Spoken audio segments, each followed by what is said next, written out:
in song. Good morning. I'm looking for some smiles. Who had a good Christmas? Anyone? I see some of you have Christmas sweaters on. That looks good. We're still in the season, right?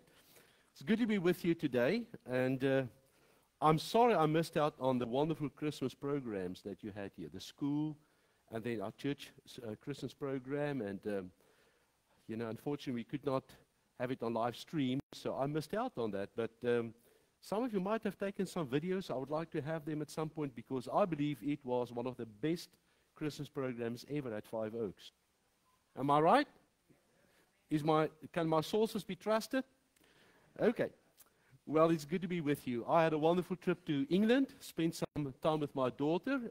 She turned 36 on the 12th of December, and it was the first time since 2008 that I had the opportunity to spend the birthday with her. And we did some traveling, not too much, because the British weather is cold. It's rainy and kind of wet. And the crazy thing is the sun sets there at 5 till 4 in the afternoon. By the time it's 7 o'clock, it feels like midnight. But we had a wonderful time. We visited a wonderful village, Broadway village, that dates back to the Roman times.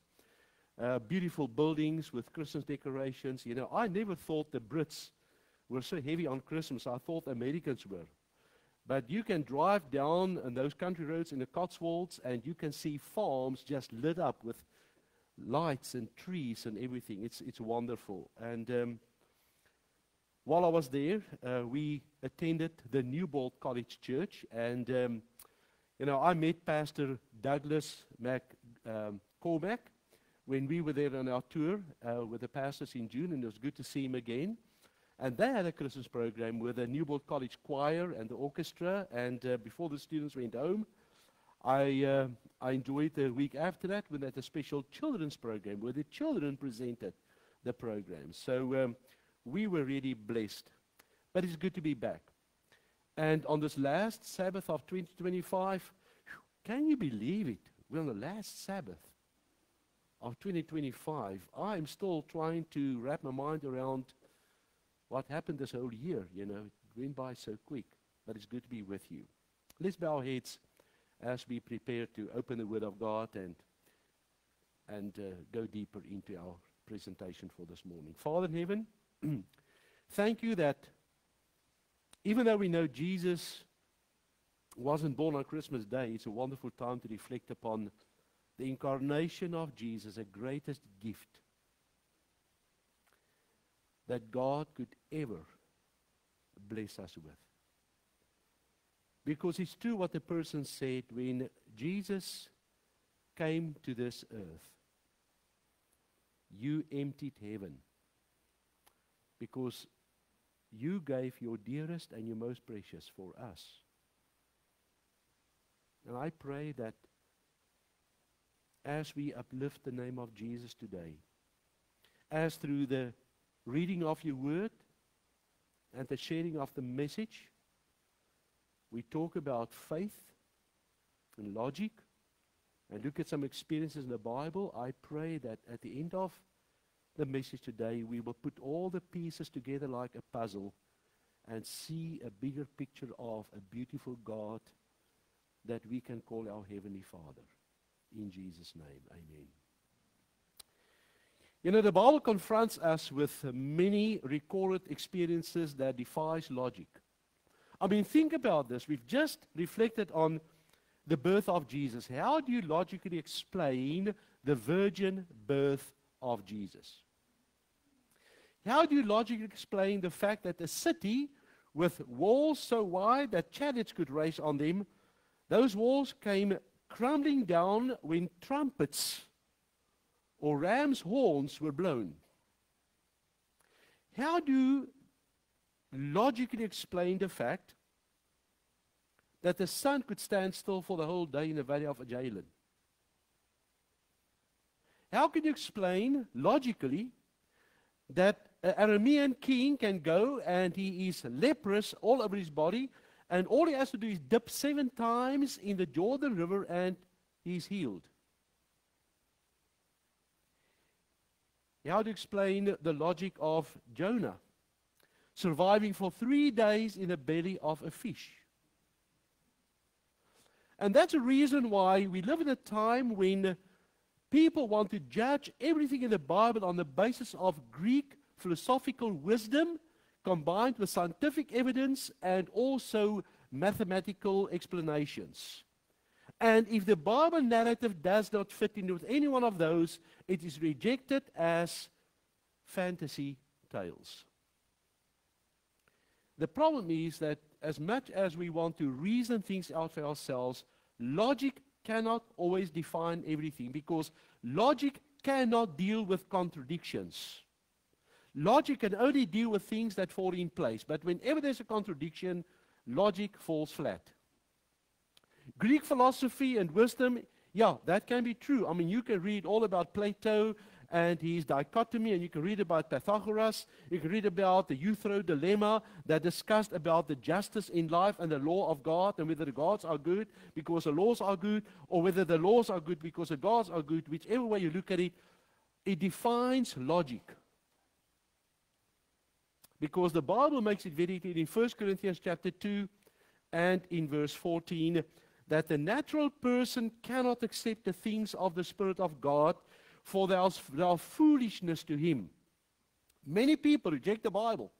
So I can't accept this because I can't reason it out of my own mind. But the Bible says these things are not accepted by the natural person because they are foolishness to him. And he cannot understand them. Why? Because they are spiritually discerned. Now, how do you discern something spiritually? Dr. John Nixon, in his book Redemption in Genesis, makes a very wonderful statement. He says, when you look at the Bible deals with faith. He says the Bible doesn't exclude reasoning. Because Jesus himself said in Isaiah chapter 1 verse 18, come and let us reason together. So there is room for reasoning, but the reasoning is not like the reasoning like the Greek philosophers had, where they wanted to figure everything out. God requires of us to do faithful reasoning. We need to reason through faith. And one of the best illustrations of faithful reasoning is found in experience of the ancient patriarch Abraham. And therefore, our scripture this morning came from Genesis chapter 22, because when you look at Genesis 22, what happened in that story goes against the logic that Abraham understood about God at the time. I mean, for years, Abraham and Sarah were expecting the son of the promise. Sarah at one point suggested that maybe they need to give God a helping hand. So Abraham, why don't you conceive a child with Hagar? Ishmael was born, and God said, no, that's not the way. But God, how are you going to deal with this? Because we are beyond age. It defies logic. God says, trust me. And before long, you remember that Sarah laughed when God promised a son? And even Abraham laughed. So when Sarah eventually conceived, they could only call their son Isaac, which means laughter. Because they both laughed at God. God, you can't be serious. But then there came a time in chapter 22 of Genesis where God said, Abraham, and Abraham said, here I am. And God said, take now your son, your only son whom you love, Isaac, not Ishmael, the one that you waited for, the one that you prayed for, the one that was promised to you, the one that is the miraculous boy. Go to the land of Moriah and offer him there as a burnt offering on one of the mountains of which I will tell you. If you were Abraham, what would you do with this? I think I would first say, Lord, can it be you? Who knows that this is really God speaking to me? How can I know it is God asking me to do this? Because there are different reasons. First of all, doesn't God in Deuteronomy 12:31 says, you shall not behave the way toward the Lord your God, because every abominable act which the Lord hates, they've done for their gods, for they even burn their sons and daughters in the fire for their gods. So if God refers to the sacrifice of children as an abominable thing, why would God require it from me? Second reason, why would God reserve this most trying of tests for Abraham at the point in his life when that old patriarch carried the burden of many years and he longed for rest from anxiety and toil? And then again, the loss of the only child could be explained if Isaac should have died by accident or disease. That would have been heart-rending enough. But now Abraham was asked to be the instrument to end the life of his son. Doesn't make sense. So you can understand that Abraham's logic could not figure this out. Just like sometimes God asks us to make certain decisions and we read the Bible and we know there are things we need to do, but God, I want to see the outcome first. I want to just observe what the evidence is before I act that way. Well, Abraham couldn't know. And sure enough, you can understand that Satan was there as well. If you read the book Patriarchs and Prophets, it says that the devil came and he whispered into Abraham's ear that this was a delusion, that it could not really be the voice of God speaking, because why would God require that? Doesn't the Ten Commandments clearly say, thou shalt not kill? So, on what basis did Abraham know it was God's voice? First of all, James 2 verse 23 refers to Abraham as the friend of God. It doesn't say he was an acquaintance of God. No, it says he was a friend of God. Phileo, to theou, which means one who communicated, who interacted.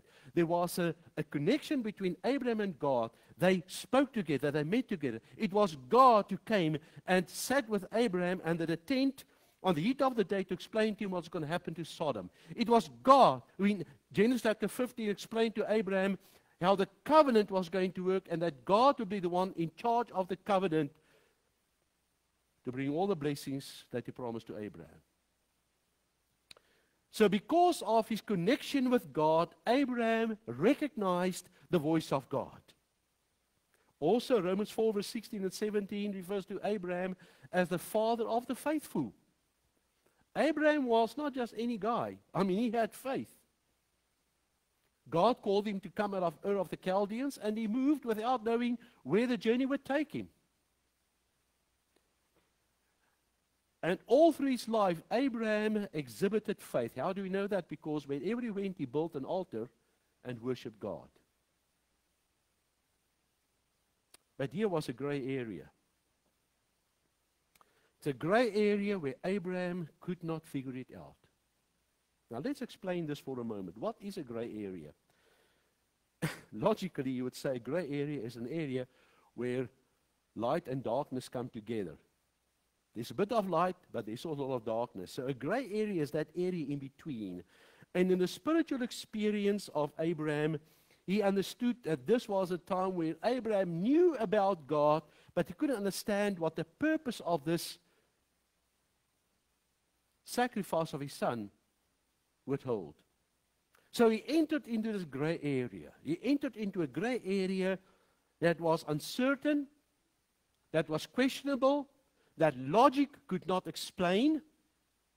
Just like you and me, sometimes God asks us to do things we cannot always logically explain it.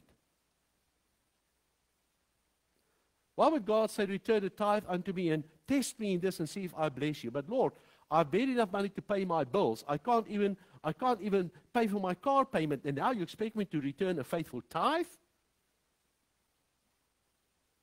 I know many of us struggle with that, right?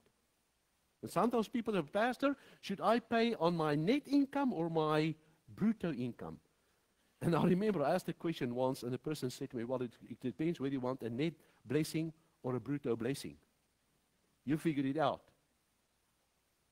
But those of us who do that I can testify that God has come through for me so many times that I cannot explain it out of the blue.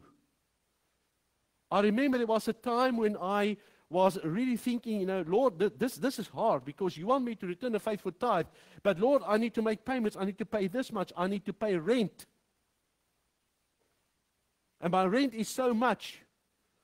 And I prayed and I wrestled with God and I said, God, sure enough, I can pay back another month. I can pay back later. But that word of Malachi chapter 3 kept penetrating. Trust me in this. So I did it. 2 days later, I got a letter in the mail from Bank of America. They've made a mistake somewhere. There was a program that they enhanced, and there was a court case, and the court case came out, and they are paying dividends out to all those who were involved with the program. And the money I got was $100 more than what my payment was for rent that month. And you tell me there's not a God in heaven? It's not, as Brother John prayed, it's not that God needs our money. We need His blessing. It's the other way around.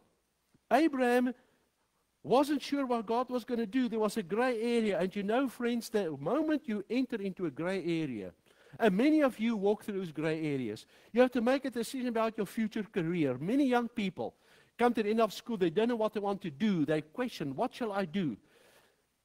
Many of you want to make a decision about your health care. Some have to make a decision about other things. But there are gray areas when you are not sure what you need to do. But that's the time when obedience kicks in. How do I know that? Case in point, look at what Abraham did. Look at chapter 22, verse 3. So when Abraham got the news, he rose early in the morning, saddled his donkey, and took 2 of his young men with him and his son Isaac, and he split the wood for the burnt offering, and arose and went to the place of which God had told him. Abraham did not reason with God. He didn't say, Lord, now wait a minute, I need to talk this over with my wife Sarah. He did not talk to Sarah because Sarah might have deterred him from doing that. And maybe he knew, I listened to Sarah once and got in trouble with Hagar, so I'm not going to listen to her again. Other than that, he did not talk to his servants about it. He didn't even explain it to Isaac. He kept it inside. He was wrestling with God in the innermost being of his heart. Lord, what shall I do? How do I deal with this? But I'm going to obey. Because when I walk into a gray area and I don't know what to do, I'll stick with God. Obedience kicks in whenever you and I walk into the gray areas of uncertainty in our walk with God. Think about Jonah. Remember what happened to Jonah? Jonah got an instruction. Jonah, go to the city of Nineveh, preach against it, because 40 days God will destroy it. And Jonah said, no, Lord, I fear those Assyrians. They are brutal people. I'd rather slip away and conveniently buy myself a ticket to Tarshish and board a ship to go there. And what happened was Jonah fled from the presence of the Lord because disobedience takes us away from the presence of God. Obedience keeps us in the presence of God. And when Jonah separated him from God and he boarded the ship and he went on his own way in the sea of storm, how did it end? He could have saved himself a lot of hardship and toil. So obedience always fits in the gray areas of life. Abraham obeyed God. He did not hesitate. He did not complain. He did not consult anyone. He simply set out to do what God requested. Because what mattered to Abraham was what he heard and from whom he heard it. But you know, there's a little Hebrew word that we don't have in the English translation. And I appreciate Professor Gerald Kleinbaal pointing this out in the Andrews commentary of the Bible. Professor Kleinbaal, who did his doctorate in the Hebrew literature, pointed out that when you read Genesis chapter 22 and verse 2, where God said to Abraham, and he said, take now your son. There's a little word, na, in the Hebrew. And that is not translated in our English Bible. You can read. I consulted the NIV, the ESV. I consulted the NASB. I looked at those Bibles. They do not translate that word. And it's actually a tragedy that they did not translate that little word, because that little word means please. And when you read that word in a text, it changes the whole instruction that God gave Abraham. Because instead of making it a brutal command, Abraham, go, take your son, God said, Abraham, would you please take your son and sacrifice him? It was a request rather than a command. So God was inviting Abraham and said, Abraham, would you please take your son and go and sacrifice him?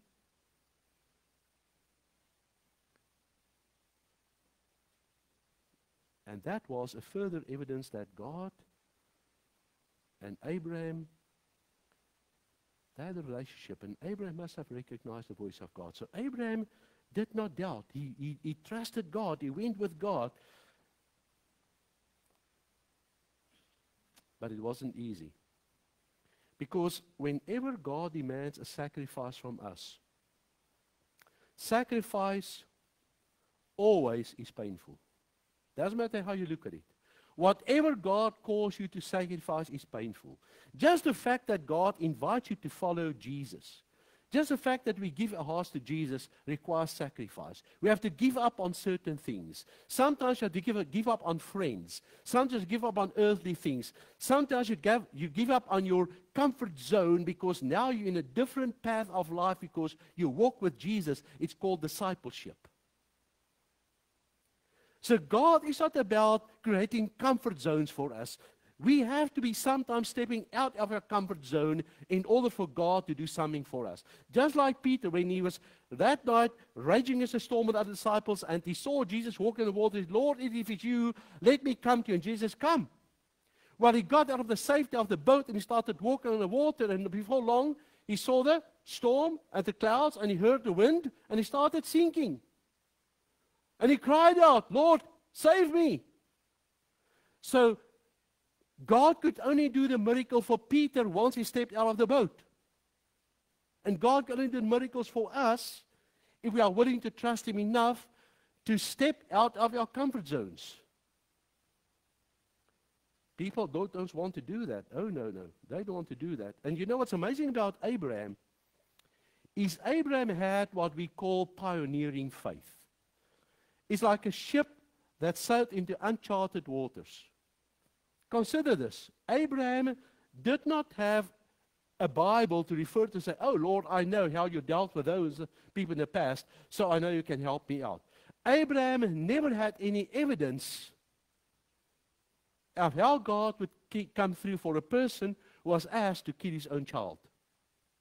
Although in the book of Hebrews we read, in Hebrews chapter 11, verse 17 through 19, it says, Abraham, by faith, when God tested him, offered Isaac as a sacrifice. He who had embraced the promises was about to sacrifice his one and only son, even though God had said, it is through Isaac that your offspring will be reckoned. Abraham reasoned, and this is fascinating, Abraham reasoned that God could even raise the dead. But up until that time, there was no evidence of anyone being raised back to life. Abel was killed, never raised back to life. The flood came, destroyed thousands. I don't know how many people were lost, but the flood came, destroyed many. There was not one that was raised back to life.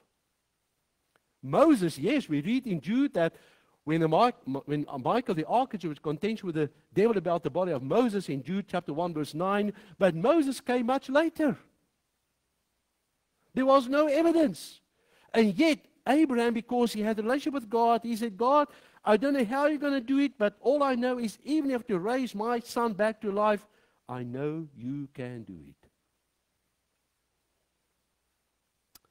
You know, it's interesting that we have all the evidence in the Bible. As a matter of fact, the book of Acts says all these things were written beforehand for our admonition, and yet we are still hesitant to test God. Oh no, God, but I'm not Abraham, I'm not Moses, I'm not Elijah. We are hesitant.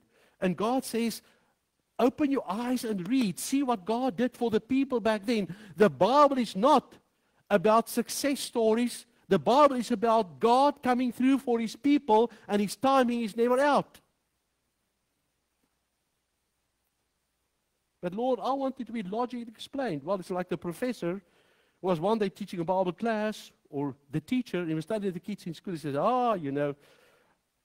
And we read in the book of Psalms that God drowned Pharaoh and his army in the sea. He says, that is a far-fetched story. A little junior said, why, teacher? He says, son, because it wasn't the Red Sea, it was the Reed Sea where God led the Israelites through. If you look at the archaeology and look at all, it was the Reed Sea, and the Reed Sea is only about knee-deep water. And Junior said, praise the Lord, praise the Lord, praise the Lord. And the teacher said, what do you want to praise the Lord for? He says, because my God could drown a whole army in knee-deep water. No wonder God says we should have the faith of a child. Children accept things. We have to reason it out. Oh no, we want to have all the answers. But Abraham, as he was walking on this 3-day journey, because from Beersheba to Mount Moriah, which is in Jerusalem, it was 50 miles. It would take them 3 days. And can you imagine the agonizing moments Abraham went through? He didn't sleep at night. He was grinding it out with God on his knees. He was praying. He was asking God, Lord, I don't know. I don't hear from you. Because God is very silent. By simply inviting Abraham to go and sacrifice Isaac, we don't hear God's voice again until on the mountain, when Isaac is bound on the altar and Abraham is ready to kill his son. Then the angel of the Lord came down from heaven and said, stop. But Abraham had to walk this journey. It was a gray area. He never knew how the outcome would be. And then he came, but it's interesting that Abraham did make a statement that reflects his faith. If you go to Genesis chapter 22, it says, so on the 3rd day, verse 4, Abraham lifted his eyes and saw the place afar off. And Abraham said to his young men, stay here with the donkey. The lad and I will go yonder and worship, and we will come back to you. Wow. We will come back to you. You remember what Jesus said one day to the disciples? They were getting ready, and Jesus said, let's get into the boat and cross over to the other side of the Sea of Galilee. And in the middle of the Sea of Galilee, there was this tremendous storm. Water were coming to the boat. The waves were against them. The disciples faltered, Lord, don't you care that we perish? But they forgot. On the shore, Jesus said, let's go over to the other side. And if the boat would go down, Jesus would go down with the boat. So the storm became a test of their faith. Here, Abraham said, we will come back to you. He had no guarantee, but he had the faith that God could do that. And then it says, so the two of them walked together. Abraham took the knife and the fire in his hand, and very interestingly, he loaded the wood on the back of Isaac. Isaac carried the wood up that mountain. And this is a remarkable emphasis or remarkable symbolism of what happened at Calvary when Jesus carried the wooden cross up Mount Calvary.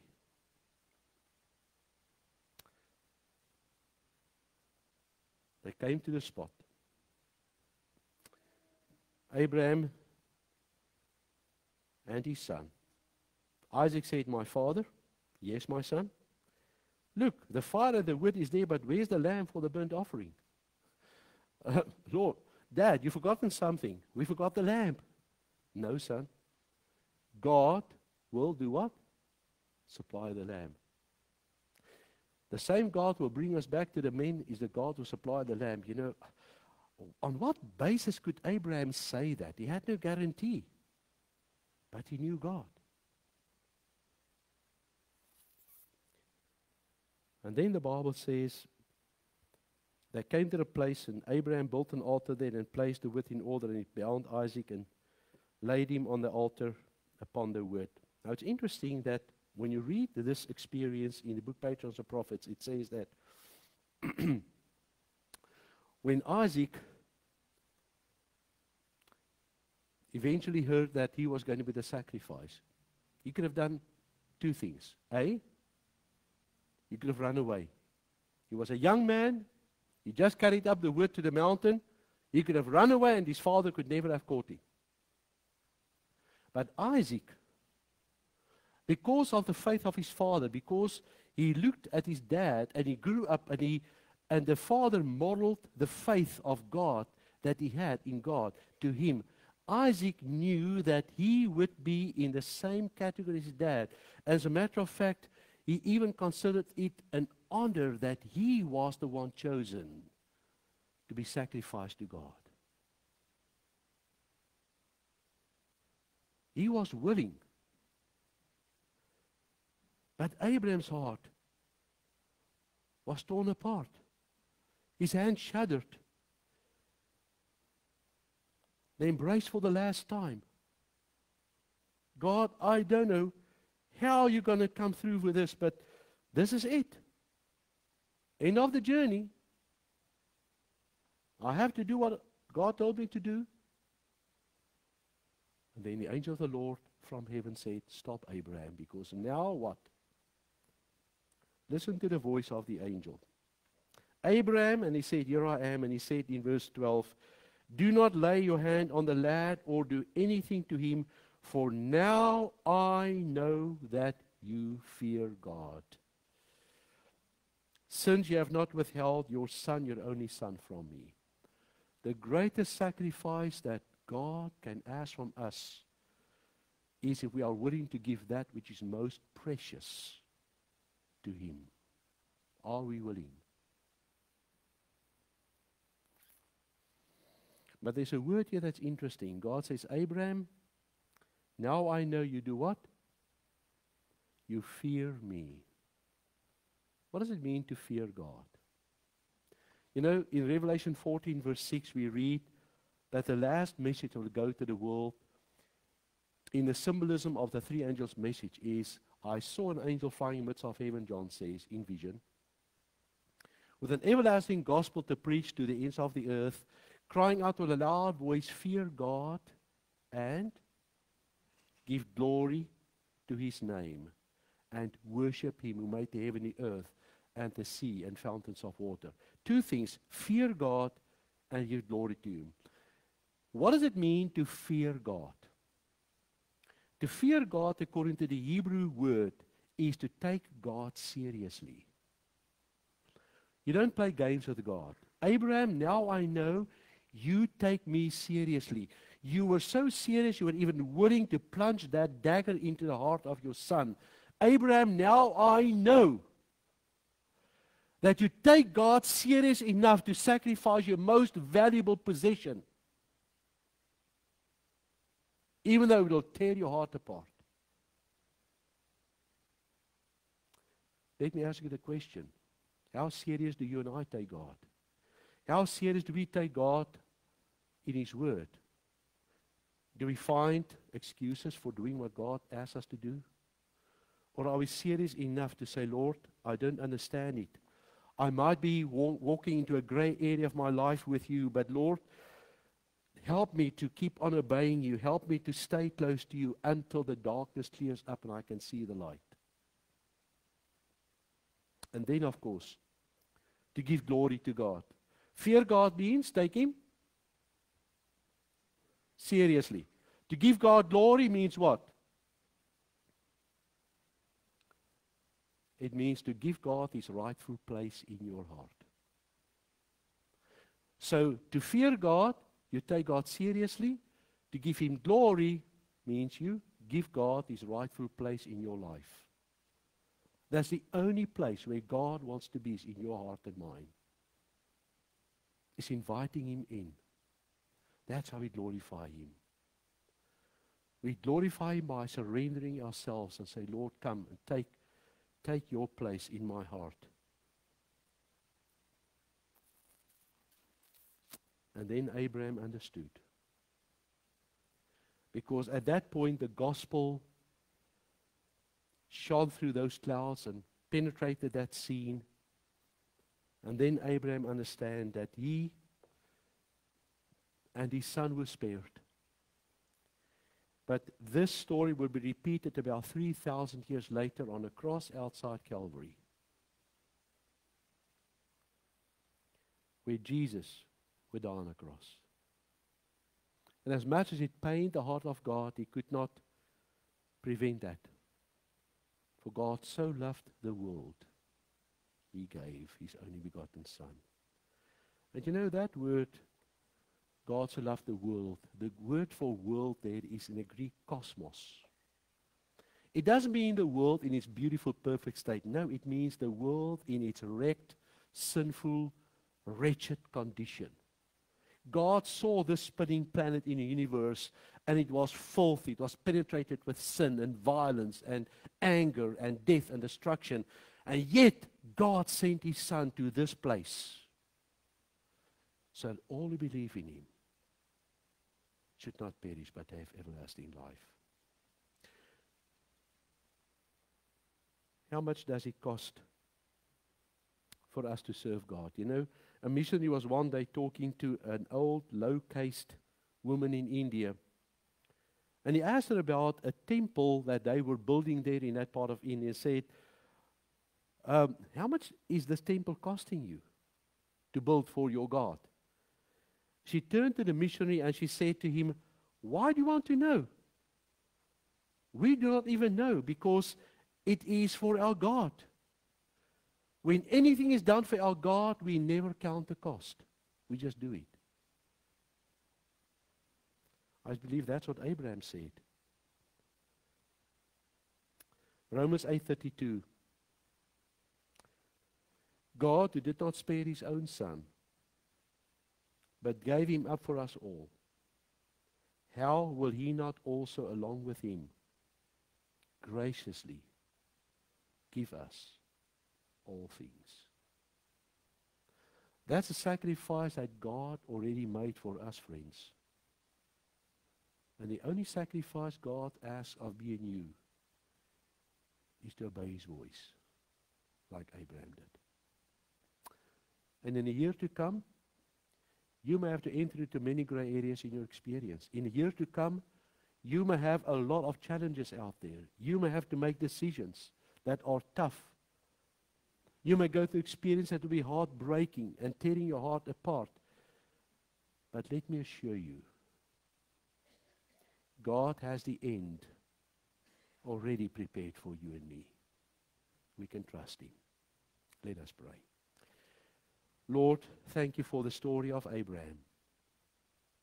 Thank you that Abraham could walk through the gray area of uncertainty and deep pain, trusting you because he obeyed your voice. And Lord, in the same way you undertook and supplied the substitute for that sacrifice, we want to come and dedicate our hearts to Jesus, because he came to die on the cross for us. He carried that wooden cross up Golgotha, and his life was poured out for our salvation. Isaac could live. Abraham could live through that experience. We can live today with the hope of eternal life only because of the sacrifice that God made for us when you emptied heaven to bless us with all the things we so graciously need. So, Father, take us and lead us and guide us. We don't know what the year may hold for us that's ahead. We know we're living in a world that is so sick, troubled, challenging times we live in. But we thank you that you hold the future. You are the God who can still stop and intervene and change things. And we know our God has 1,000 ways to undertake for us, of which we know not even one. Thank you that we can trust in you with all the variables that you can use to undertake for us. In Jesus' name, amen.